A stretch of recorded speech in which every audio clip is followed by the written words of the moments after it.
নমস্কার দর্শক বন্ধুরা, সবাইকে আন্তরিকভাবে স্বাগত জানিয়ে শুরু করছি আজকের রেসিপি। আজকে আমি দুর্দান্ত টেস্টি, খুবই স্বাস্থ্যকর রুই মাছের ঝোলের রেসিপি তোমাদের সাথে শেয়ার করব আলু পটল দিয়ে।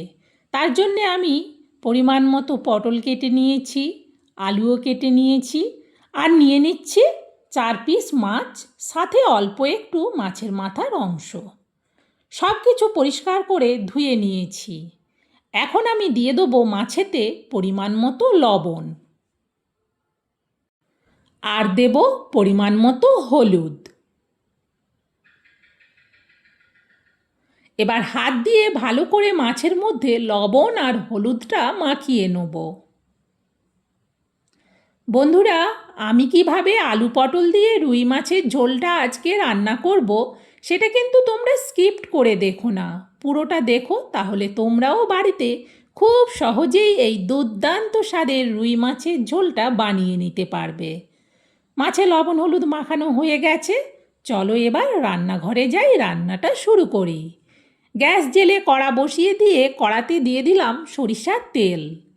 এবার খুন্তি দিয়ে তেলটাকে কড়ার উপর পর্যন্ত চাড়িয়ে নেব। ততক্ষণে কিন্তু কড়া আর তেল খুব ভালো করে গরমও হয়ে গেছে। সবের প্রথম দিয়ে দিচ্ছি আমি আলুগুলো। আলুগুলো দেওয়ার পর খুন্তি দিয়ে এবার উল্টে পাল্টে আলুগুলোকে ভাজতে থাকবো।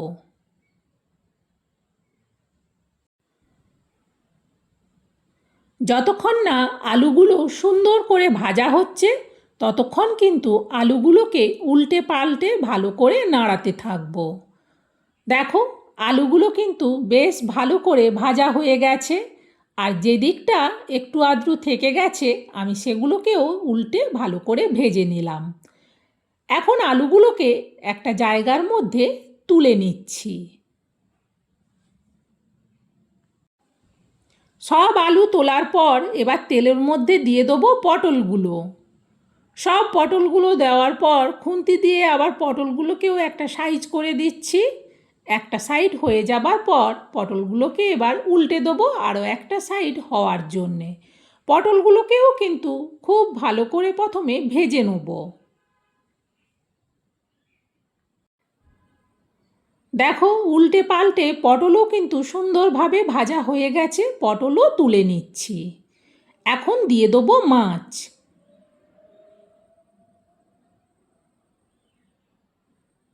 প্রথমে আমি সব মাছগুলো দিলাম।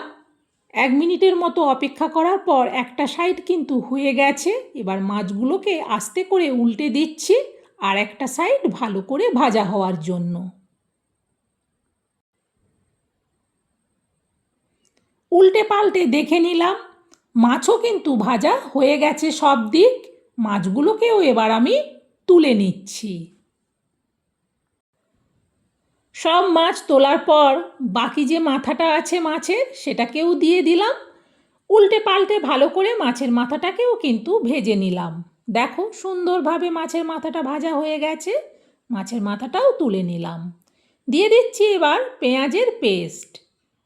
পেঁয়াজ পেস্টটা দেওয়ার পর এবার খুন্তি দিয়ে ভালো করে তেলের মধ্যে মিশিয়ে পেঁয়াজ পেস্টটাকে ভেজে নেব।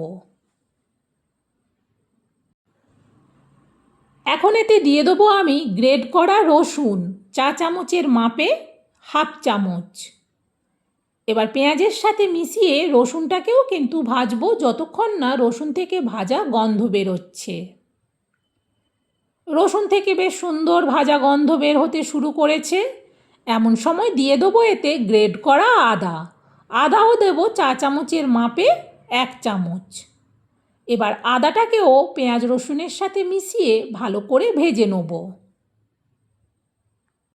দিয়ে দিচ্ছি এবার পরিমাণ মতো হলুদ, আর দেব পরিমাণ মতো লঙ্কার গুঁড়ো।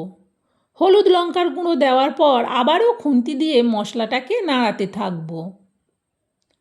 প্রায় 1 মিনিটের মতো মশলাটাকে আবারও ভাজলাম। দিয়ে দিচ্ছি এবার পরিমাণ মতো লবণ, আর দেব অল্প একটুখানি চিনি। আবারও মশলাটাকে নাড়াতে থাকব। এখন দিয়ে দিচ্ছি টমেটো পেস্ট। একটা গোটা টমেটোর হাফ পেস্ট দিলাম। দিয়ে দিচ্ছি অল্প একটুখানি জল। এবার ভালো করে মশলাটাকে কষিয়ে নেব।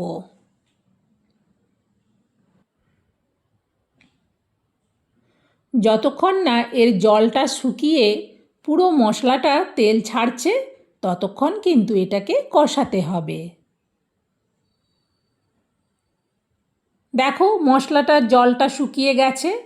এখন এতে দিয়ে দিচ্ছি আলু আর পটলগুলো। আলু আর পটলগুলো দেওয়ার পর আবারও কিছুক্ষণ মশলার সাথে মিশিয়ে আলু পটলটাকেও কিন্তু কষিয়ে নেব আবার। দেখো সুন্দরভাবে আলু পটলটা কিন্তু আমার মশলার সাথে কষানো হয়ে গেছে। এখন এতে দিয়ে দেবো জল। যেহেতু আমি মাছের ঝোল বানাবো সেই জন্যে একটু বেশি করেই জল দিলাম। খুন্তি দিয়ে ভালো করে নাড়িয়ে দেখে নেওয়ার পর এটা ঢেকে দেবো। ঢেকে দিয়ে গ্যাসটাকে কিন্তু একেবারে হাইতে করে দিলাম। ফুটে ওঠার আওয়াজ হতেই আমি কড়ার ঢাকনাটা খুলছি। দেখো সুন্দরভাবে তরকারিটা ফুটছে। খুন্তি দিয়ে আগে নাড়িয়ে ভালো করে দেখে নিলাম। দেখে নেওয়ার পর এবারেতে দিয়ে দিচ্ছি ভেজে তুলে রাখা মাছগুলো। সব মাছগুলো দেওয়ার পর আস্তে করে খুন্তি দিয়ে ঝোলের মধ্যে মাছগুলোকে ডুবিয়ে দিলাম। এখন এতে দিয়ে দেবো বেশ কিছুটা কাঁচা লঙ্কা। তবে ঝালটা যে যেমন পছন্দ করো তেমন দিও। আবারও ঢেকে দিলাম, গ্যাসটা কমিয়ে রাখলাম। প্রায় মিনিট 3 বাদে আবারও কড়ার ঢাকনাটা খুলছি। কি সুন্দর কাঁচা লঙ্কা সেদ্ধ হওয়ার গন্ধ, ভীষণ ভালো লাগলো। বন্ধুরা সত্যিই বলছি দুর্দান্ত হয় এইভাবে মাছের ঝোলটা। এই নামানোর আগে দিয়ে দেবো অল্প একটু ধনেপাতা কুচি। খুন্তি দিয়ে আবারও ভালো করে সব কিছুকে নাড়িয়ে একসঙ্গে মিশিয়ে নেব। আলুও কিন্তু সুন্দরভাবে সেদ্ধ হয়ে গেছে। পুরো ঝোলটা কিন্তু আমার রেডি। এবার এটা নাবিয়ে নেব। যেহেতু মাছের ঝোলটা অনেকটা সেই জন্য একটা বড় বাটির মধ্যে পুরো মাছের ঝোলটা ঢেলে নিচ্ছি। সত্যি বলছি বন্ধুরা, এইরকম একটা মাছের ঝোল রান্না করলেই আর আলাদা কোনো সবজি লাগবে না। এই একটা মাত্র মাছের ঝোল দিয়েই এক থালা ভাত নিমেষে শেষ হয়ে গিয়ে সবাই আবার ভাত চাইবে। বিশ্বাস না হলে একবার আমার দেখানো পদ্ধতিতে রান্না করেই দেখো, তাহলে বুঝবে কতটা টেস্টি হয়। বন্ধুরা এইভাবে আলু পটল দিয়ে দুর্দান্ত স্বাদের মাছের ঝোলের রেসিপিটা আমি তোমাদের সাথে শেয়ার করলাম। তোমাদের কেমন লাগলো সেটা কিন্তু কমেন্টে জানিও। ভালো লাগলে একটা লাইক দিতে ভুলো না। তোমাদের একটা লাইক আমার রেসিপি শেয়ার করার উৎসাহ অনেক বাড়িয়ে দেয়। আর তোমরাও এটা শেয়ার করে দিও। যারা কখনো আলু পটল দিয়ে মাছের ঝোল খায়নি একবার হলেও বানিয়ে খাবে। আবার পরে রেসিপিতে দেখা হবে।